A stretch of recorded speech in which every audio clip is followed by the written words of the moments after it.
But in this area, our little corner of the world, it's funny how things run in cycles. You know, you mopped up the city, you mopped up the town 10 years ago with your mighty first stop empire. Yeah, well, it really did. But it's interesting, like, there was myself, Mark and Chris. There was 3 of us. We all, you know, contributed in our own ways. But from a provider point of view, one of the things that I noticed was that you want everything. And this is where you become a victim of your own success again. You want everything. And when I say everything, we wanted the kebab shops. They even had security on taxi ranks.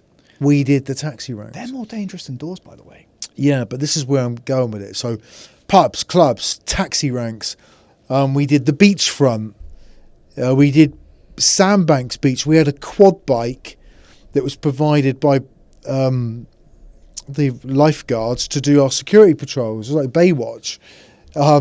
We did Studland Nudist Beach. What was the dress code there? It was yellow t-shirts. But mate, my point is we did everything. We did the rugby sevens. Yeah. The student uni ball. Everything. Now, the problem though with that is that to get everything, you start to have a variety of different pay rates, because you're not paying the same to do a taxi rank as you are to run a prestige store.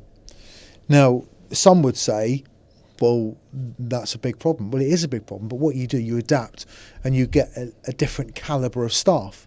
The job they did was very important, and you just hit the nail on the head. The taxi ranks, the kebab shops, the Subways, we did Subways, KFC, all of it. They were working for a slightly lesser rate. They were doing like a more of a guarding rate because there was no alcohol. They were doing a guarding rate. They got paid appropriate for what they were doing in that industry. But what very quickly happened was these guys were turning around going, look, you're putting me out there for this. Why is he doing that, getting more, or she? And actually, we're getting more shit. Because the taxi ranks, the kebab shops, were getting more aggro, of course, because it's the end of the night, than the pubs who had a 4 or 5 man team. So the one thing I would change going back was don't just sell your soul for the, every hour or every penny you can get. Be choosy. We became unchoosy.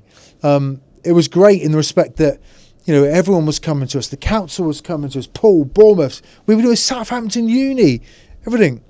But we became overstretched. And I've never met a company to this day who can scale themselves up to a very large point and keep the quality of the guys. When there's 20 of you, it's one thing. 30, 40, 50, one thing. When you start getting 70, 80, 100, you cannot have that quality. And I can think of national providers that are very good for providing the badges and getting the numbers in, but the quality is very poor. And people look at it, they criticise, but it's just the way it is. You can't find 100 people just like that are like you or I. It just doesn't happen. So, yeah, the Empire was good. It was fun. It was great. It was big. Yeah. But yes, we grew very fast, very quick, and we grew too quick.